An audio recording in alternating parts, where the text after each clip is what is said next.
They said cryptocurrencies would end up replacing the US dollar. Lots of people are talking about de-dollarization and that the dollar is finished. But what if I told you the exact opposite might just be happening? You may have missed it. I almost did. It was a subtle yet brilliant pivot. Not only is the dollar still thriving, it's getting stronger. Not through brute force or interest rates, but through something far more subtle and far more powerful. Computer code, ones and zeros. Stay with me here. If you haven't quite figured out the GENIUS Act, don't worry, you're not alone. I didn't get it at first either. I've spent months trying to understand what stablecoins really are. I kept asking myself, are they just digital dollars? Are they basic cryptocurrencies? Are they useful, dangerous, good for America, or bad for the world? And then I stumbled across a presentation by Brent Johnson, the guy behind the dollar milkshake theory. And I'm telling you, it all started to make sense. What he laid out wasn't just smart, it was brilliant. Because while the world's been busy betting against the dollar, the US has been quietly building a new kind of empire. Not with tanks, not with sanctions, but with, wait for it, stablecoins. In this video, I'm going to break down what Brent uncovered, what I believe to be one of the most overlooked shifts in financial history happening right now in real time. I'll explain what stablecoins actually do, why the GENIUS Act is such a game changer, and how the US dollar may be turning into a digital empire that the rest of the world can't escape even if they wanted to. It was never just a currency, it was power. To really understand what's happening now, you have to go back to when the dollar became everyone's problem. In 1971, President Nixon cut the final tie between the US dollar and gold and basically told the world, tough luck, we're not giving you gold for paper dollars anymore.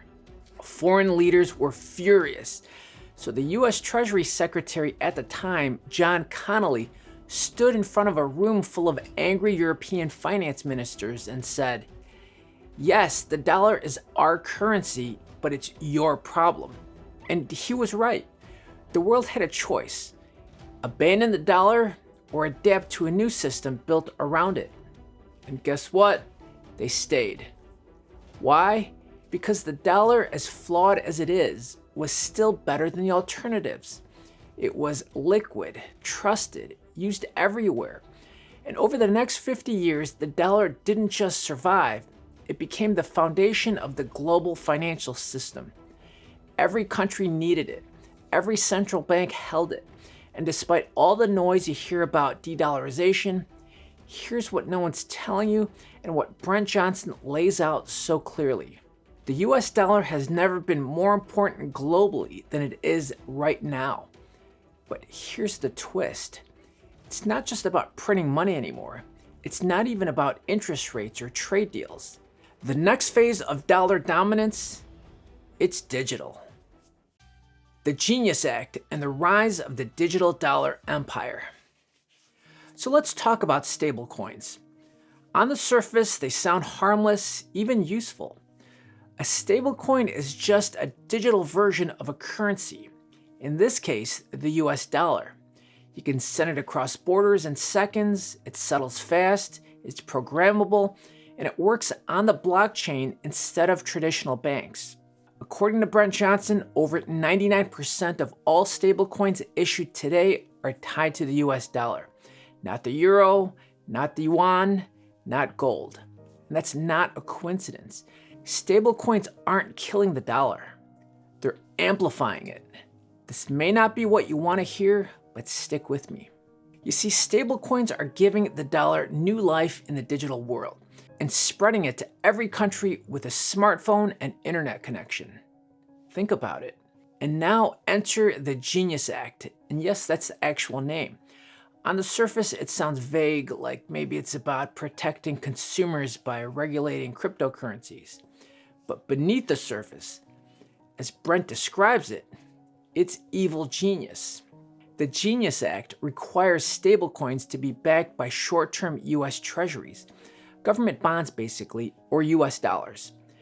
This means any company issuing stablecoins at scale must funnel money into US government debt. So now, instead of fighting against crypto, the US government has found a way to use it to fund itself. And again, this isn't me speculating.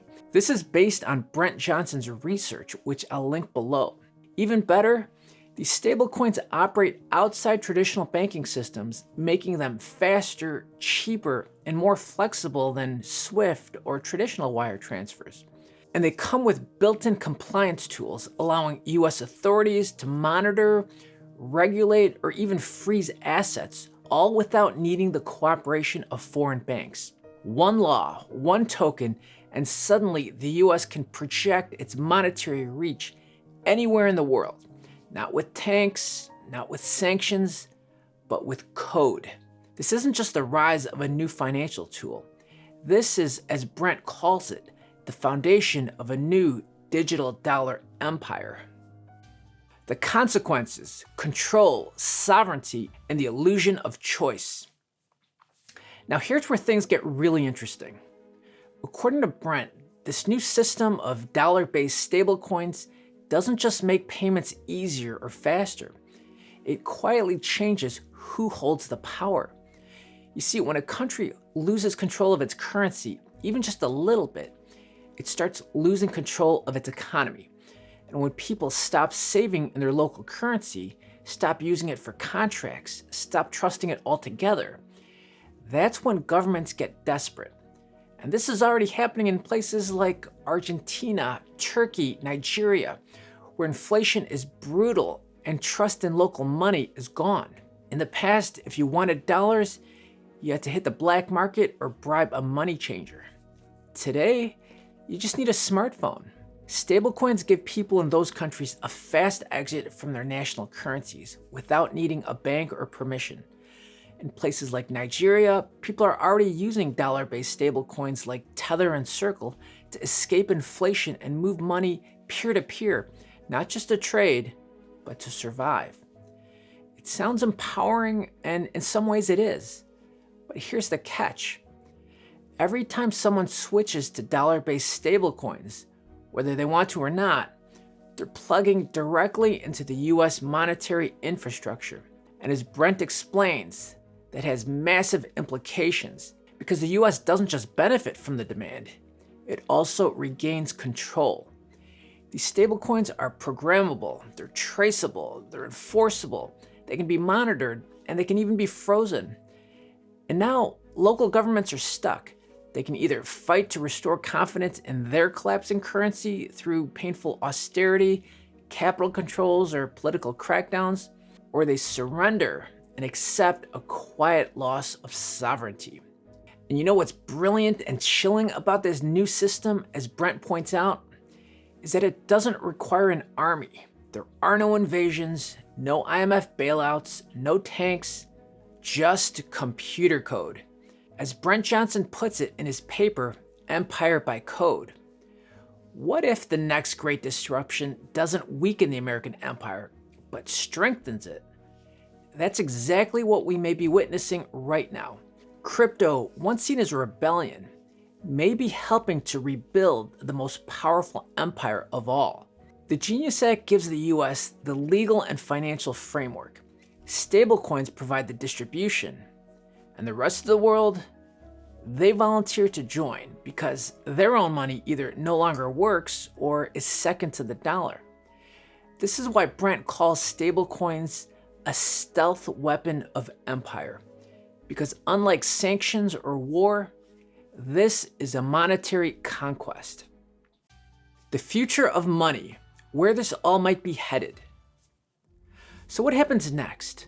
If Brent Johnson's analysis holds, then the US isn't losing global monetary power.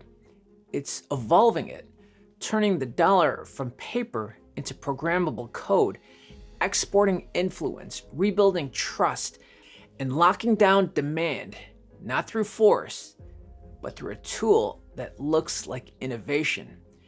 In other words, the US didn't fight crypto, it hijacked it. Stablecoins might not just be crypto adjacent anymore. They may become part of the system itself. And that system comes with strings. It's faster, more convenient, more stable, but also more traceable, more enforceable, more compliant. Now, will the rest of the world accept that long term? That's hard to say. Right now, nations like China, Russia, and members of BRICS are trying to build alternatives through gold, through commodity-backed trade, through digital currencies of their own. But so far, the dollar's grip is still very strong. And now with stablecoins, that grip just got a lot stronger. And here's another layer that most people miss. Once this digital infrastructure is in place, stablecoins, wallets, a global payment system, what's to stop it from evolving into something else? Something more centralized, more controlled, like CBDCs. Central bank digital currencies are already being tested around the world, and stablecoins may be the on-ramp that gets the public comfortable with digital money. That is, before governments launch a fully centralized version of their own. In other words, stablecoins might not be the final system. They might just be the bridge. Once people are used to digital dollars on their phones, moving it to a government-issued version isn't a leap. It's simply a handoff. So what does all this mean? It means the US dollar doesn't die in the crypto revolution. It adapted, it went digital, and instead of fighting crypto head-on, it hijacked it and used it to its advantage. And the world is voluntarily choosing to use those stablecoins. Brent Johnson's theory flips the script. The US almost lost control of its money, but now it's just going digital through private proxies like Circle and Tether. Whether that's by design or just evolution, it's happening. And in a strange twist, the rise of crypto may have empowered the very system it once promised to disrupt. I'll be honest, I didn't expect to go this deep into stablecoins. For the longest time, I just thought they were another cryptocurrency, a way to move money faster and discreetly.